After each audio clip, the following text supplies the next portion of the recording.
If you're over 65 and living with diabetes, or you love someone who is, this might be the most important message you hear this week. I know fruits wear a healthy halo. They look innocent in the bowl, colorful and familiar, and for decades we were told eat plenty of fruit. But for many seniors, especially with type 2 diabetes or prediabetes, the wrong fruit at the wrong time can send blood sugar climbing faster than you expect, leaving you tired, foggy, and hungry again soon after. Today I'm sounding an alarm about 5 fruits that seem healthy, but can quietly make your day harder. Bananas, grapes, watermelon, pineapple, and orange juice or peeled oranges eaten the wrong way. Please don't panic, I'm not here to scare you away from life. I'm here to show you how to protect it with simple swaps, timing, and pairings that keep you steady and strong. Let me start by sharing something that happened with my friend Evelyn. She's 72, funny as a late-night radio host, and she believed a banana each morning was the healthy start. But a banana, especially when it's spotty and sweet, is basically a fast-acting sugar bomb for many seniors. It digests quickly, raises glucose fast, and doesn't keep you full. Evelyn wondered why she was doing everything right yet felt woozy by 10 a.m. We checked her morning pattern: wake up, banana, coffee, quick tidy up, then 90 minutes later she was shaky and looking for crackers. We didn't shame the banana, we changed the strategy. She swapped to a small portion of green apple, lower sugar, paired with a couple of tablespoons of cottage cheese or a few walnuts. 2 weeks later, her meter told the story: flatter lines, more energy, fewer cravings before lunch. That's what I want for you. And yes, bananas can fit sometimes, but not alone, not overripe, and not on an empty stomach if your goal is stable sugar. Timing and pairing are everything. Now let's talk grapes. They're tiny, they're cheerful, and they're like nature's candy. The problem is we eat them by the handful, not the portion. Half a cup can carry a surprising amount of sugar, and there's not much fiber to slow it down. My friend Ralph used to keep a bowl on the coffee table. He'd sit down to watch the morning news and realize he'd eaten half the bowl before the weather report finished. Then he'd take his sugar, feel discouraged, and wonder why fruit is bad for me. Fruit isn't the enemy here, mindless speed and low fiber are. We gave Ralph a simple guardrail. If he really wanted grapes, he placed exactly 10 on a small plate and paired them with a spoon of Greek yogurt or a slice of cheese. 10. That boundary stopped the hand-to-mouth parade and turned a spike into something his body could handle. Now, watermelon. Seniors love it in summer because it's cold, juicy, and feels light. The issue? It digests almost as quickly as it tastes. On a hot day, after gardening or a walk, it's easy to eat 2 big wedges, essentially a tall glass of sweet water that your bloodstream absorbs in minutes. Teresa, a bright 69-year-old who never misses church choir, was eating watermelon at 3 p.m. to hold her over to dinner. At 4:30, she felt starving and irritable, then raided the pantry. We didn't ban watermelon. We taught her to treat it like dessert after a protein-rich snack: a boiled egg first, a few almonds, then a modest wedge of watermelon, not 2. Suddenly the 5 p.m. crash stopped happening. Pineapple has another trick up its sleeve. It's refreshing, but its sugar profile and fast digestibility can cause a swift rise in blood sugar, especially if eaten alone. And orange juice, please hear me on this, orange juice is not the same as eating an orange. Juice is the sugar extracted and concentrated, with the fiber discarded. 1 small glass can equal 3 oranges worth of sugar, hitting your bloodstream fast. If you want orange flavor, zest a little peel over Greek yogurt, or have a few sections of the orange with stringy pulp attached after a protein. There's a world of difference between sipping liquid sugar and chewing a small piece with fiber. Before I share the first simple trick, let me underline something: your meter is your truth teller. 2 people can eat the same fruit and have different responses. Age, medications, sleep, stress, and gut health all change how your body handles carbs. That's why blanket rules fail and personalized habits win. Here's your trick number 1, the 20-minute sugar trick. If you eat fruit or any carb, don't sit down afterward. Take a gentle 10 to 20-minute walk, putter around the house, water plants, fold laundry while standing. Those light muscle contractions act like a sponge, mopping up glucose from your blood and guiding it into muscles. It's not exercise boot camp, it's movement as medicine. For Evelyn, this tiny change, banana swap plus a slow stroll, reduced her 1-hour post-breakfast reading by 30 to 40 points on many days. That is power you can hold right now. I'm going to go deeper into how to pair and portion these 5 fruits so you can enjoy life without the roller coaster. If this is helpful, please tap like so this video reaches more seniors who need it, and keep watching through the end, because I'll reveal a common healthy habit that backfires and exactly how to fix it today. When I tell seniors that grapes, pineapple, watermelon, bananas, and orange juice can be problematic, I sometimes see disappointment or even frustration. But I've eaten these my whole life. That's fair. But your body at 68 is not your body at 28, and that's not a failure, it's a sign of wisdom to adapt. Insulin sensitivity tends to decline with age, muscle mass can shrink, medications change digestion, and sleep becomes more fragile. All of that makes quick sugars hit harder and linger longer. The good news is we can outsmart that with tiny adjustments that don't steal joy. Imagine fruit as a spice, not the main dish. A spice lifts a meal, a bowl of spice is overwhelming. With fruit, two ideas change everything: portion and partner. Portion is smaller than your heart thinks it should be. Partner means pair with protein, fiber, or fat. For bananas, if you love them, choose a small, just right banana, not speckled sweet, and slice half of it over plain Greek yogurt with cinnamon and chia. Chia seeds aren't magic, they're fiber. They slow the meal down, so sugar has to wait in line to enter the blood. For grapes, count out 10 and eat them slowly alongside a little cheese or a few nuts. The act of counting gives your brain a finish line, and the protein-fat combo pulls the brake on the blood sugar climb.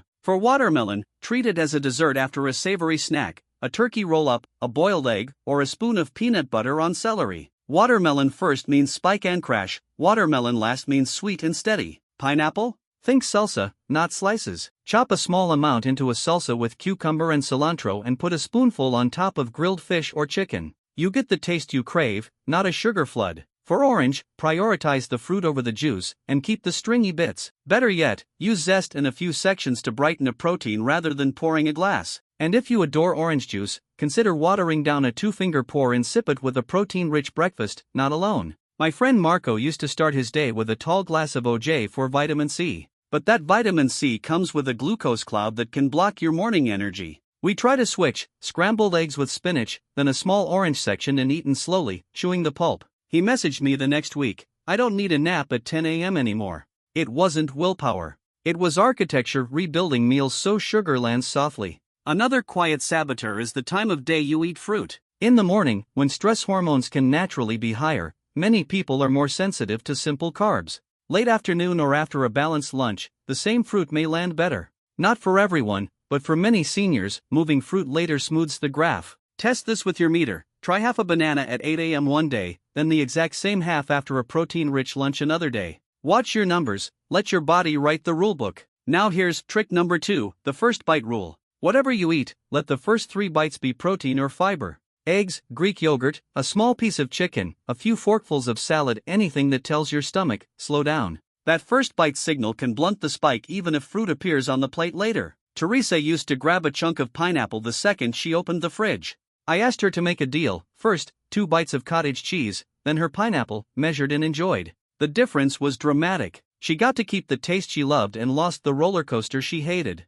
Let me talk briefly about digestion speed. Chewing matters more than we give it credit for, especially as we age. Fast chewing and gulping may deliver more sugar faster. Slower chewing, putting the fork down, and taking sips of water between bites can change the curve. I'm not suggesting a monk's lunch, just a small pause. Marco started counting 20 chews for the first bite of anything sweet. He laughed at himself at first. 3 weeks later, his readings thanked him. What about fiber supplements or fancy blockers? Some folks love psyllium husk in water 5 to 10 minutes before a carby meal. It can help. Fiber forms a gel and slows absorption. But check your medications and hydration needs, and always listen to your body. The simplest fiber most seniors tolerate well? Vegetables. A few cucumber slices, a handful of leafy greens with olive oil, or even a small bowl of beans earlier in the day improves tomorrow's numbers. Think of it as planting fiber seeds. Your future self harvests the stability. I know some of you are thinking, do I have to give up fruit forever? Absolutely not. We're dialing in your choices so your life gets bigger, not smaller. If you love fruit, consider lower glycemic options more often: berries, green apple, kiwi, and treat the high-impact 5 like special guests who need a chaperone and a curfew. Now I'd love to hear from you in the comments to help more seniors who land on this video. Which fruit surprised you the most today, and which pairing are you going to try this week? Your experiment might be the exact idea another person needs to steady their morning. Let's pull this together into a simple plan you can use tomorrow morning. Picture your plate as a team. Protein is your captain. Fiber is your goalkeeper. Fruit is the fast winger, great in bursts, but only when the team is set. If you want a banana at breakfast, slice half over Greek yogurt, add a tablespoon of chia or ground flax, dust with cinnamon, and take a gentle 10-minute walk afterward. If you're craving grapes during TV time, count 10 onto a plate and bring a partner, a cheese stick or a spoonful of peanut butter. For watermelon, put a small wedge after your protein snack instead of before. For pineapple, use it like a garnish and salsa on top of protein. For oranges, eat the actual segments with the pith, not the juice in a glass, and have them after protein. This is not about perfection, it's about patterns that work with your biology at 65, 75, and 85. I promised I'd reveal a common healthy habit that backfires: drinking fruit. Smoothies and juices are the sneakiest way sugar overload walks into a senior's morning wearing a gym shirt. Even homemade smoothies can stack 2 or 3 fruits, sweetened yogurt, and a splash of juice, and before you know it you've had the equivalent of 4 pieces of fruit with barely any chewing or fiber. If you love smoothies, flip the script. Start with protein, plain yogurt or unsweetened protein powder, add a handful of spinach or cucumber, toss in a few berries, half a green apple, and skip the juice entirely. Use water and ice, maybe a squeeze of lemon for brightness. It tastes clean, and your meter will likely reward you. My friend Nora sent me her old recipe and her new one. The new version had half the sugar and twice the staying power. She told me, "I don't crash at 11 anymore." That's the goal: stability you can feel, numbers that back it up, and a life that feels more yours. Some people ask about vinegar before meals. Does it help? For many, a teaspoon or 2 of apple cider vinegar diluted in a full glass of water before a higher carb meal can nudge the curve down a bit. If you have reflux or kidney issues or medications that conflict, skip it or ask your healthcare provider first. It's a tool, not a must. Others use cinnamon on yogurt or in coffee. It won't work miracles, but it can be a friendly nudge, especially combined with protein and fiber. Still others swear by a warm walk after dinner. The meter usually agrees. Movement is the safest, most reliable medicine you can administer without a prescription. Here's trick number 3, the 2-hour window. If you know a higher sugar fruit is coming, maybe a summer picnic with watermelon or a brunch with pineapple salsa, build a protein fiber window around it. 2 hours before, prioritize protein and fiber. 2 hours after, keep things steady, skip additional sugars, and take a gentle walk. That window prevents sugar stacking, the pattern where one carb crash lands on top of another and your energy tanks for the rest of the day. I also need to say this clearly: you deserve pleasure. Food is culture and memory. If your grandchild hands you a slice of watermelon at a picnic and you want a bite, please take it. Just let the protein captain onto the field first and invite that short stroll after. You're not failing, you're practicing mastery. And if your numbers don't behave one day, that's not a moral scorecard. It's feedback. Use it to adjust tomorrow. For those who track closely, here's a simple experiment for the next 7 days. Day 1, pick one of the 5 fruits you've been eating regularly. Measure your blood sugar before, 1 hour after, and 2 hours after when you eat it alone. Day 2, repeat with the exact same fruit and amount, but this time eat a protein first, 3 bites, and take a 10 to 20 minute easy walk after. Compare the curves.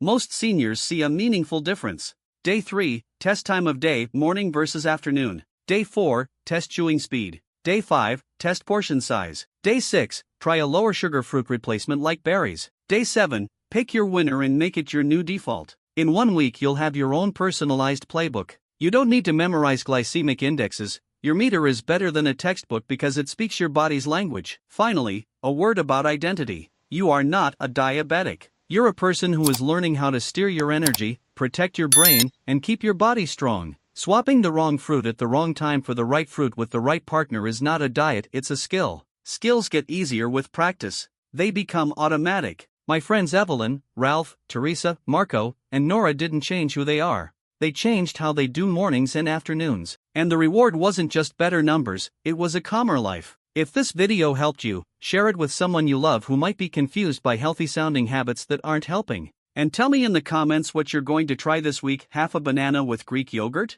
Grapes with cheese, counted to 10? Pineapple as salsa, not slices? Or trading orange juice for orange zest over yogurt? I'm cheering for you. Small steps, steady sugar, brighter days.